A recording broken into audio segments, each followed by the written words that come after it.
அடடடடடா! என்ன ஒரு அழகு! எப்படி ஒரு அழகு! கோடி மலர்கள கொட்டி வச்சு, பரப்பி வச்ச அழகுன்னு தாங்க சொல்லணும். என் அன்பான இனிய உறவுகளுக்கு வணக்கங்க. அப்படியே காருக்குள்ள இறங்கி வராங்க. கதவ திறக்குறாங்க. வெளியில வந்து நிக்கிறாங்க. வீட்டுக்குள்ள போகவே நம்ம தலைவி பயப்படுறாங்க. "ஏங்க" அப்படின்னு, "நீ பயப்படாத காவேரி. அவங்க என்ன சொன்னாலும் சரி, நீ ஒண்ணுமே சொல்லாம இரு" அப்படிங்கிறாரு. "நான் வேணா பேசாம போயிரட்டுமா?" "அதெல்லாம் ஒண்ணும் சொல்ல வேணாம்" அப்படிங்கிறாரு. சரி, நான் இந்த பிரச்சனையெல்லாம் முடியணும்னு சொல்லிட்டு நான் வந்து அடிப்பிரசனம் பண்ண போகிறேன்" அப்படிங்கிறாங்க நம்ம காவேரி. அப்போ பார்த்து விஜய், என்னது கீழே உருண்டு வேண்டுவாங்களே அதுவா? ஐயோ, அங்கம் அடிப்பிரசம்னா நடந்து போகிறதுங்க. அங்கப்பிரசனம்னா நம்ம என்ன பண்ணுறோம்?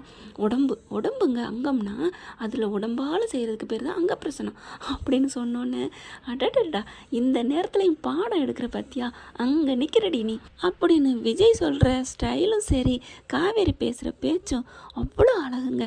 அப்படியே ரசிக்கலாம். பார்த்து பார்த்து அப்படியே கண்ணு ஆயிரம் வேணும் அப்படின்னு சொல்லுவாங்க இல்லையா, அந்த மாதிரி தாங்க. அடுத்து 2 பேரும் ட்ரெஸ்ஸும் செம்மையாக இருக்குது. அப்புறம் பார்த்தா, சரி நீ மூஞ்சி அப்படி பாவப்பட்டதான் வச்சுக்கோ அப்படின்னு சொல்கிறாங்க. உடனே அப்படின்னு மூஞ்சியை தொங்க போட, அடியே உன்னைய பாவப்பட்டது மாதிரி தான் வச்சுக்க சொன்னேன், அதுக்காண்டி குரங்கு மாதிரி தூக்கி வைக்க சொல்லலை அப்படிங்கிறாங்க. செம்ம சிரிப்பு தாங்க வருது.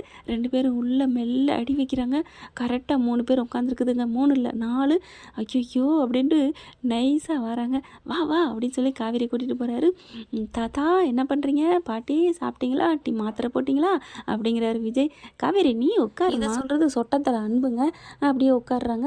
அப்படியே அப்படியே நல்லா நடிக்கிறாரா விஜய். உடனே அன்பு அதையும் கவனிச்சுக்கிட்டு, கேஷுவலாக இருக்கிற மாதிரி நடிக்கிறாராம் அப்படின்னு சொல்லிட்டு அன்பு சொல்ல, நான் ஏன் நடிக்கணும்? நான் உண்மையாக தான் இருக்கேன் அப்படின்னு சொல்லிட்டு, தாத்தா என்ன தாத்தா பண்ணுது, எப்படி இருக்கீங்க அப்படின்னு கேட்கல, பாட்டி இருந்துட்டு, நான் நேரடியாக வர்றேன்டா, என்னடா நடந்துட்டுருக்கு அப்படின்னு கரெக்டாக பாயிண்ட்டை பிடிச்சி கேட்குறாங்க. ஏண்டி கடைசியாக ஆடி ஓடி இந்த எல்லாருமே அந்த ஆம்பளைங்களை விட்டுருவாங்க, இப்போ அந்த பொம்பளைங்களை தாங்க பழி போடுவாங்க. உனக்காக அலைஞ்சு அலைஞ்சு என் பிள்ளை எப்படி ஆக்கிட்டியாடி, உனக்கு புள்ள பிறக்கிறதுக்குள்ளே என் பேரனை ஒன்றும் இல்லாத ஆண்டி ஆக்கிடுவியா அப்படிங்கிற மாதிரி பேச, கோவம் வந்துடுது காவேரிக்கு. பிடிச்சி விளாசி விட்டுறாங்க. பாட்டி நான் எதுவுமே அவரை பார்த்து நான் செய்ய சொல்லலை, வெண்ணிலா விஷயத்தில் வேணால் நான் பண்ணேன், நானாக கூட்டிகிட்டு வந்தது அது என் தப்பு தான் அப்படிங்கிற மாதிரி ஒத்துக்கிறாங்க. மற்றபடி எங்கள் அம்மாவுக்கும் அங்கே எங்கள் குடும்பத்துக்கு நான் துணை நிற்கணும்னு ஆசைப்பட்றேன். ஆனால் அவர் தான் நான் இருக்கேன்னு கூட்டிகிட்டீங்க வந்தார், இந்த குடும்பத்தையும் எல்லாத்தையும் வச்சு பார்க்குறாரு. சும்மா சும்மா என்னையே சொல்லாதீங்க பாட்டி அப்படின்றாங்க. சீக்கிரமே இந்த பிரச்சனையிலேருந்து நாங்கள் முடிவு பண்ணிடுவோம், விடுதலை ஆயிடுவோம், அவரை நல்லா வச்சுக்கணும் தான் நாங்கள் ஆசைப்பட்றோம், விஜயை கஷ்டப்படுத்தி பார்க்கணும் நாங்கள் யாருமே ஆசைப்பட்டதில்லை அப்படிங்கிறாங்களா. இனிமேல் என்னை பார்த்து அப்படிலாம் பேசாதீங்க பாட்டி அப்படின்னு சொல்லிட்டு எந்திரிச்சு போயிடுறாங்க. எவ்வளோ திமிரா பேசிட்டு போகிறா பாரு அப்படின்னு அன்பு சொல்ல, அவள் என்ன திமிரா பேசுகிறா, கரெக்டாக தான் பேசுகிறா, நான் தானே கூட்டிகிட்டு வந்து நான் தானே பண்ணேன், இங்கே பாருங்கள் தாத்தா பாட்டி, இங்கே பாருங்கள், நான் வந்து இதெல்லாம் பண்ணுறதும் என் பிள்ளைக்காக தான். அடே அப்பா, காவேரிக்காகன்னு சொன்னால் மாட்டி விட்ருவாங்கன்ட்டு பிள்ளைக்காகனு ஒரு கொக்கியை போடுறாருங்க. ஏன்னா புள்ள நல்லா இருக்கணும், அவள் இந்த தொல்லையெல்லாம் தூக்கி தோளில் போட்டுக்கிட்டான்னா என் பிள்ளை எப்படி நல்லபடியாக பிறக்கும், அதுக்காக தான் அவள் பிரச்சனையை நான் வாங்கி பார்க்குறேன், சும்மா சும்மா அவளே சொல்லாதீங்க பாட்டி, நான் மறுபடியும் சொல்கிறேன் தாத்தா கேட்டுக்கோங்க, நான் சீக்கிரமே இதை முடித்து நல்ல நிலைமைக்கு வருவேன் அப்படிங்கிறாரு. அப்படியே ஒன்றும் சொல்ல முடியல. 4 கப் சப் கதவுடனே வாயடிச்சு போயிருக்குதுங்க. அப்புறம் மேலே போயிடுறாங்க. இந்த பக்கத்து இவங்க எல்லாரும் கங்கா எல்லாருமே வீட்டில் ஒரு மாதிரி பேசுகிறாங்கம்மா, நம்ம வீட்டுக்கு போயிடுவோம்மா அப்படிங்குது. அதுக்கப்புறம் நர்மதாவும், எனக்கும் ஹாஸ்டலில் பிடிக்கல, நான் இங்கே இருந்துடுறேன் அப்படிங்குது. சீக்கிரம் நம்ம இந்த வீட்டை விட்டு போகணும் அப்படின்னு பேசுகிறாங்க. அங்கே பார்த்தீங்கன்னா தலைவி உட்காந்து படம் பார்க்குதுங்க. இந்த கலவரத்துலேயும் ஒரு இதுன்னு சொல்லுவாங்க, குதூகலம்னு சொல்லுவாங்க இல்லையா, செல்லை வச்சுக்கிட்டு பார்த்துக்கிட்டு இருக்கு பச்சை பிள்ளை மாதிரி. அவங்க நடக்கிறதே ஒரு அழகு தான் நம்ம காவேரிங்கிறது. அப்படியே விஜய் போகிறாரு. அப்படியே தலையை பிடிச்சிக்கிட்டே போகிறாங்களா, என்னாச்சு அப்படின்னு கேட்க, தலை வலிக்குதுமா அப்படிங்கிறாங்க. எனக்கு பிடிச்சி விட்றியா, படுங்க பிடிச்சி விட்றேன், எனக்கு அதை விட வேறு வேலை என்ன இருக்குது அப்படின்னு தலையில் மடியில் படுக்க வச்சுக்கிட்டு தலையை பிடிச்சி விட்றாங்க. தலையெல்லாம் வலிக்குது காவேரி, எனக்கு ஒரு கப் காப்பி போட்டு தரியா அப்படின்னு கேட்க, போட்டு தரேன், உங்களுக்கு காப்பி போடுறத விட எனக்கு என்ன வேலை இருக்குது அப்படின்னு சொல்லிட்டு அப்படி எந்திரிக்கிறாங்க. போகும்போதே ஒரு டவுட்டு வருதா, ஏங்க நீங்கள் காப்பி குடித்தா ஆக்டிவ் ஆயிடுவீங்களே, அப்புறம் தூங்காமல் என்ன பண்ணுறது, பரவாயில்ல எனக்கு தலைவலி போனால் சரி அப்படிங்கிறாரு.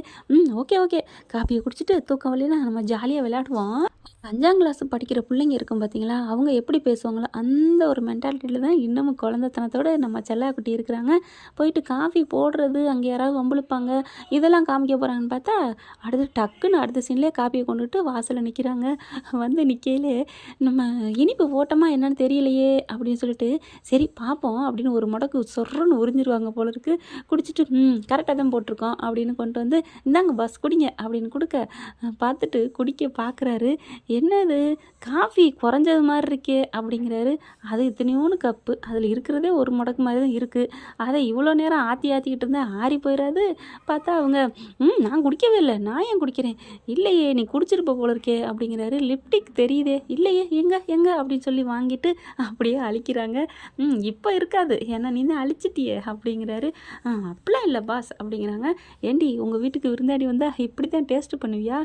அப்படிலாம் இல்லையா, சா சும்மா அப்படிங்கிறாங்க. காவேரி சமாளிக்கிறது நல்லா அழகாக இருக்குது. புரியுது. உன்னை குடிக்கக்கூடாதுன்னு சொல்லியிருக்கேன்ல, அப்புறம் எதுக்கு குடிக்கிற? பாஸ் காஃபி நல்லா இருக்கா இல்லையான்னு இவ்வளோ அழகாக காஃபி போட்டிருக்கோம், டேஸ்ட் பண்ணி பார்க்குறது இல்லையா, அதுதான் வேற ஒன்றும் இல்லை அப்படிங்கிறாங்க. குடிங்க ஆறிட போகுது அப்படிங்கிறாங்களா. அதுக்கப்புறம் குடிக்கிறாரு. எப்படி இருக்குது காஃபி? சூப்பராக இருக்குல்ல அப்படின்னு சொல்லி குடிக்கிறாங்க அழகாக. அதுக்கப்புறம் உங்களுக்கு ஒரு காஃபி கூட போட்டு கொடுத்து எவ்வளோ நாளாச்சு அப்படின்னு சொல்லிட்டு காஃபியை குடிக்கிறாங்க. குடிச்சிட்டு அதுக்கப்புறம் அழகாக அப்படியே தலையை அப்படியே பண்ணி விட்றாங்க. சூப்பராக இருக்குது காவேரி, நீ தலை பிடிச்சி விட்றது அப்படியே ஐயோ அள்ளுதுவோ அப்படிங்கிறாங்க. அவங்களுக்கு அள்ளுதோ இல்லையாங்க, நமக்கு உடம்பெல்லாம் கிள்ளுதுங்க, அப்படியே சூப்பருங்க.